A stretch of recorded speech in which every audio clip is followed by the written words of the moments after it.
നമസ്കാരം, ഞാൻ ഐശ്വര്യയാണ്. എൻ്റെ പേര് ഐശ്വര്യ ലക്ഷ്മി എന്നാണ്. അപ്പം ആർക്കും എന്നെ അറിയാൻ സാധ്യതയില്ല. കാരണം ഞാൻ പ്രത്യേകിച്ച് സെലിബ്രിറ്റിയുമല്ല, വേറൊരു തരത്തിലും പ്രശസ്തയും ഒന്നുമല്ല. അപ്പോൾ ഞാനിപ്പോൾ ഈ വീഡിയോ ചെയ്യാൻ കാരണം, ഇന്നലെ ഞാനൊരു ആക്സിഡന്റ് എൻ്റെ കൺമുന്നിൽ കണ്ടു. ഞാൻ കോട്ടയം ലുലുവിൽ നിന്ന് വരുന്ന സമയത്ത് നമ്മുടെ സിദ്ധാർത്ഥ് എന്ന് പറഞ്ഞ നടൻ ഓടിച്ച കാറ് ഇടിച്ച് ഒരാള് തെറിച്ച് പോയി വീണ് എന്റെ കണ്ണു മുന്നിലാണ് ഞാനിത് കണ്ടത്. അപ്പോ ഒരുപാട് നടന്മാരും നടികളും ഒക്കെ അതിനെ ന്യായീകരിച്ചുകൊണ്ടുള്ള വീഡിയോസ് ഒക്കെ കണ്ടു. It's okay. നിങ്ങളുടെ കൂടെ ജോലി ചെയ്യുന്ന ഒരാളെ ഇങ്ങനൊരു സംഭവം ഉണ്ടായപ്പം നിങ്ങൾ വിചാരിക്കുന്നത് എന്താണെന്നറിയോ? സാധാരണക്കാര് അല്ലാത്തത് കൊണ്ട്, അങ്ങനെ ഒരു സെലിബ്രിറ്റി ആയതുകൊണ്ട് സാധാരണക്കാര് അതിന് ഒരു കൈവയ്ക്കാൻ അവസരം കിട്ടിയപ്പോൾ ചെയ്തു എന്നാണ്.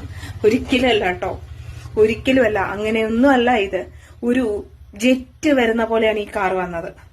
ഇങ്ങനെ ഒരു കാറ് വരുന്നുണ്ട് എന്ന് പോലും നമുക്ക് മനസ്സിലാവില്ല. ഒരു സാധനം ഷൂന്ന് വന്നിട്ട് റോഡിന്റെ സൈഡിൽ കൂടി നടന്നു പോയ മനുഷ്യനെ ഇടിച്ച് തെറിപ്പിച്ചിട്ട് അയാൾ ഒരു ഹൈറ്റില് പോയിട്ട് നടുക്കൂടുള്ള ലൈനിന്റെ ഇപ്പുറത്ത് വീണിട്ട് രക്തത്തിൽ കുളിച്ചിട്ട് ഇങ്ങനെ വളഞ്ഞു കിടക്കുകയാണ്. അത് കണ്ട ഞാൻ രണ്ട് ചെവി പൊത്തി അലറുമായിരുന്നു ഇപ്പുറത്തെ സൈഡില്. അപ്പോ ആ മനുഷ്യൻ കിടക്കുന്നതിന്റെ ഇപ്പുറ സൈഡിൽ മൊത്തം ബ്ലഡ്.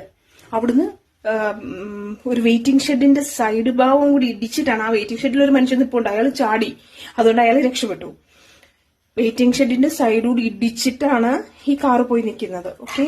അപ്പോ ആൾക്കാർ കൂടി വന്നു. ആൾക്കാർ ഇവനെ പിടിക്കാനല്ല പോയിട്ടുള്ളത്, ഈ മനുഷ്യനെ തന്നെയാണ് എല്ലാവരും നോക്കിയിട്ട് ആൾക്കാർക്ക് തൊടാൻ തന്നെ ഭയം. നമുക്ക് പിടിച്ചെണ്ണയിപ്പിക്കാൻ പറ്റുന്ന ഒരു അവസ്ഥയൊന്നുമല്ല. ഒരു ചെറിയ അപകടമോ അല്ലെ ഇടിച്ചിട്ട് വീഴുവോ അങ്ങനെ ഒന്നും അല്ല ആ സംഭവം. അയാൾക്ക് തക്കതായ അപകടം സംഭവിച്ചിട്ടുണ്ട്. കാരണം അയാളുടെ ബാക്കിലാണ് ഇടിച്ചിട്ടാണ് ഈ ഹൈറ്റിൽ പോയിട്ട് ഈ താഴെ വന്നിരിക്കുന്നത്. നിങ്ങളൊന്ന് ഇമാജിൻ ചെയ്തേ, നിങ്ങളുടെ അച്ഛൻ ജോലി കഴിഞ്ഞിട്ട് വീട്ടിലേക്ക് സാധനം വാങ്ങിക്കാൻ പോകുമ്പോ, അല്ലെ നിങ്ങളുടെ ഭർത്താവിന് ഈ ഒരു അവസ്ഥ ഉണ്ടായാൽ നിങ്ങൾ സഹിക്കുമോ? അപ്പോ ഇവൻ കാറിൽ നിന്ന് ഇറങ്ങിയ ആളോ മാന്യന് നിക്കാൻ കൂടി വയ്യ.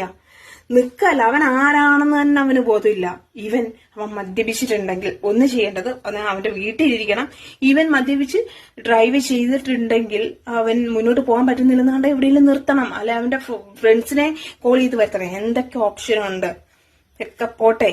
ഇവൻ ഇടിച്ചു ഒരാൾക്ക് ഇത്രയും വലിയൊരു അവസ്ഥയിൽ കിടക്കുകയാണ്. ഇവൻ എന്താ ചെയ്യേണ്ടത്? ആള് കൂടുന്നു എന്ന് കാണുമ്പോ അറ്റ്ലീസ്റ്റ് സോറി, എനിക്ക് പറ്റിപ്പോയി, നമുക്ക് എന്താ വെച്ചാൽ വേഗം ഹോസ്പിറ്റലിൽ കൊണ്ടുപോകും, അങ്ങനെയാ പറയുന്നത്. അവൻ അവിടെ കാണിച്ച ഷോ, അവന്റെ വായിൽ നിന്ന് വീഴുന്ന വാക്കുകൾ, അവൻ ആൾക്കാരെ തൊഴിക്കാൻ ചെല്ലുന്നു. അപ്പൊ പിന്നെ ആൾക്കാർ കൈയും കെട്ടി നോക്കിക്കണോ?